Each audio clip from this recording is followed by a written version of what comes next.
வணக்கம். ஜோதிடத்துல ராசியும் லக்னமும் ஒருத்தரோட வாழ்க்கைய தீர்மானிக்கிற ரொம்ப முக்கியமான விஷயங்கள்னு சொல்லலாம். ஒரு ஜாதகத்துல லக்னம்ங்கிறது நம்மளோட உயிரையும், ராசிங்கிறது உடலையும் குறிக்கும். ஆமாங்க. நம்ம பிறக்கிறப்ப கிழக்கு திசையில எந்த ராசி தெரியுதோ அதுதான் நம்மளோட லக்னம்.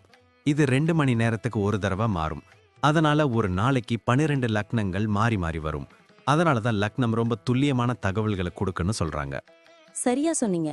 லக்னம் ஒருத்தரோட குணாதிசயங்கள், உடல் அமைப்பு, மனசு எப்படி இருக்கும், அவரோட செயல்பாடுகள், ஆயுசு, எதிர்காலம்னு எல்லாத்தையும் சொல்லும். ராசிங்கிறது நம்ம பிறக்கிறப்ப சந்திரன் எந்த ராசியில இருக்காரோ அதுதான் நம்ம ராசி. சந்திரன் ஒரு ராசியில 2.25 நாள் இருப்பாரு. அதனால ஒரே ராசியில நிறைய பேர் பிறந்திருக்கலாம். சந்திரன் மனசுக்கு அதிபதின்னு சொல்றதால ராசி நம்மளோட மனநிலை, எண்ணங்கள், உணர்வுகளை பத்தி சொல்லும். தினமும் பார்க்குற ராசி பலன் கூட இந்த சந்திர ராசியை வச்சு தான் சொல்லுவாங்க. ஜோதிட ரீதியா பார்த்தா லக்னம் தான் ஒருத்தரோட முழு வாழ்க்கையும் தீர்மானிக்கிற முக்கிய காரணி. ஆமாங்க, நம்மளோட ஆளுமை, சிந்தனை, செய்யற வேலைகள், அதிர்ஷ்டம்னு எல்லாத்துலயும் லக்னம் தான் முக்கிய பங்கு வகிக்கும். ராசி அதுக்கு துணையா செயல்படும். ஒருத்தருக்கு லக்னமும் ராசியும் ரெண்டும் நல்லா இருந்தா அவரோட வாழ்க்கை நல்ல முன்னேற்றமா இருக்கும்.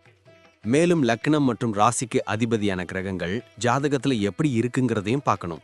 ஒரு கிரகம் லக்னப்படி கெடுதல் பண்ற மாதிரி இருந்தாலும் ராசிப்படி அதே கிரகம் நல்ல பலன்களை கொடுத்தா அந்த கெடுதல் குறைஞ்சி நல்லதாவே மாற வாய்ப்பு இருக்கு. அதனாலதான் ஒரு ஜாதகத்தோட பலனை முழுமையாவும் துல்லியமாவும் தெரிஞ்சுக்க லக்னம் மற்றும் ராசி ரெண்டையும் சேர்த்து பார்க்கணும். இப்போ நாம ஒவ்வொரு ராசி மற்றும் லக்னக்காரர்களோட தனித்தன்மைகள், அவங்க வாழ்க்கையில நடக்கிற முக்கியமான விஷயங்களை பத்தி விரிவா பார்க்க போறோம்.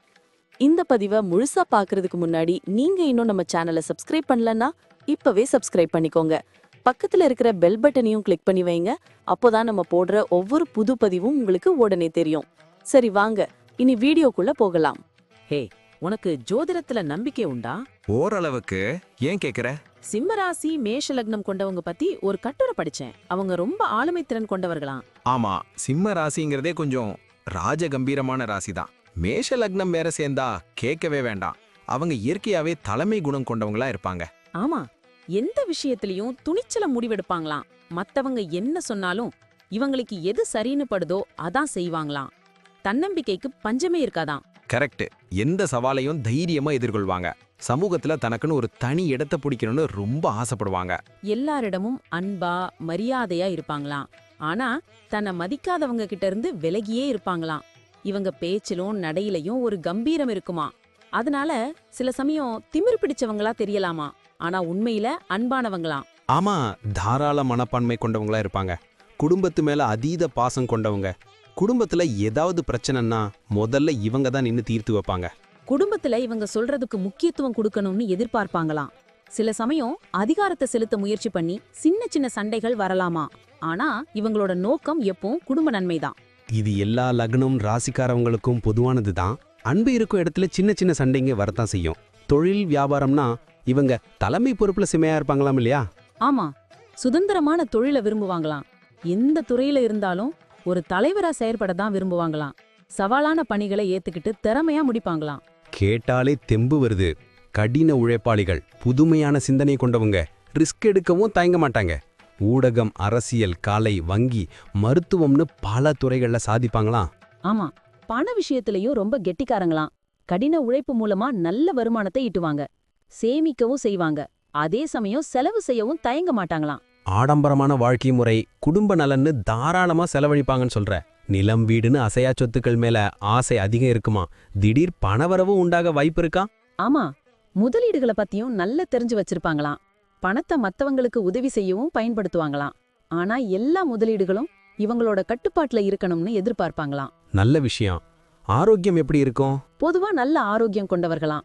உடற்பயிற்சின்னு உடல் உழைப்புல ஆர்வமா இருப்பாங்க. ஆனா தலைவலி, காய்ச்சல் மாதிரி சின்ன சின்ன பிரச்சனைகள் வரலாம். எலும்பு சம்பந்தப்பட்ட பிரச்சனைகள், முதுகு வலி, இதய நோய்கள் வர வாய்ப்பு இருக்காம். அதனால ஆரோக்கியத்துல கவனம் செலுத்தணும்னு சொல்றாங்க. யோகா, தியானம் எல்லாம் நல்லதுன்னு சொல்றாங்க. குழந்தை வளர்ப்புல எப்படி இருப்பாங்க? குழந்தைகள் மேல ரொம்ப பாசமா இருப்பாங்களாம். நல்ல கல்வியையும் வாழ்க்கையையும் கொடுக்க முயற்சி பண்ணுவாங்களாம். ஆனா சில சமயம் அவங்க கருத்துக்களை குழந்தைகள் மேல திணிக்க முயற்சி பண்ணி சின்ன சின்ன பிரச்சனைகள் வரலாம்னு சொல்றாங்க. குழந்தைகளை சுதந்திரமா செயல்பட விடணும்னு சொல்றாங்க. அது எல்லாருக்கும் பொருந்தும். பயணங்கள்னா இவங்களுக்கு ரொம்ப இஷ்டமாமே. ஆமா, புதிய இடங்களை ஆராய்வதிலும் சாகச பயணங்களிலும் ஆர்வமா இருப்பாங்களாம். வெளிநாடுகளுக்கு செல்லவும் புனித யாத்திரை போகவும் விரும்புவாங்களாம். பயணங்கள் இவங்களுக்கு புத்துணர்ச்சியையும் புதிய அனுபவங்களையும் கொடுக்குமா. கேட்கவே ஆர்வமா இருக்கு. அப்போ சுருக்கமா சொன்னா இவங்க தைரியமானவங்க, தலைமை பண்பு கொண்டவங்க, அன்பானவங்க, கடின உழைப்பாளிகள், தாராள மனப்பான்மை கொண்டவங்க. ஆமா, புதுமையான சிந்தனை கொண்டவங்க, வாழ்க்கையில வெற்றி பெற எல்லா குணாதிசயங்களும் இருக்காம். ஆனா சில சமயம் இவங்களோட ஆணவம், பிடிவாதம் பிரச்சனைகளை உருவாக்கலாமாம். அதை மட்டும் மேம்படுத்திக்கிட்டா இன்னும் சிறப்பா இருப்பாங்கன்னு சொல்றாங்க. அருமையான தகவல்கள். இந்த மாதிரியான ராசி பலன்கள் படிக்க சுவாரஸ்யமா இருக்கு. நன்றி. நான் இப்போ சொன்ன விஷயங்கள் எல்லாம் பொதுவான பலன்கள் மட்டும்தான். உங்களுடைய சுய ஜாதகத்தை பொறுத்து சில விஷயங்கள் மாறுபட வாய்ப்பிருக்கு. ஆனாலும் நான் சொன்ன பெரும்பாலான விஷயங்கள் உங்க வாழ்க்கையில நடக்கும்னு நம்புறேன். இந்த வீடியோ உங்களுக்கு பிடிச்சிருந்துச்சுன்னா நான் அடுத்து பாகம் 2 எடுக்க தயாரா இருக்கேன். பாகம் 2 வேணும்னா பாகம் 2ன்னு டைப் பண்ணுங்க. நிறைய நண்பர்கள் பாகம் 2 கேட்டா சீக்கிரமே பாகம் 2 வீடியோவை பதிவு செய்றேன். இந்த வீடியோ உங்களுக்கு பிடிச்சிருந்தா லைக் பண்ணுங்க, ஷேர் பண்ணுங்க, நம்ம சேனலை சப்ஸ்கிரைப் பண்ணுங்க, பக்கத்துல இருக்கிற ஆல் பட்டனை கிளிக் பண்ணி வச்சுக்கோங்க. அப்போதான் நாங்க போடுற வீடியோக்கள் உங்களுக்கு உடனுக்குடன் நோட்டிஃபிகேஷனா வரும். உங்களுடைய எதிர்கால வெற்றிக்கு என்னுடைய வாழ்த்துக்கள். நன்றி. வாழ்க வளமுடன்.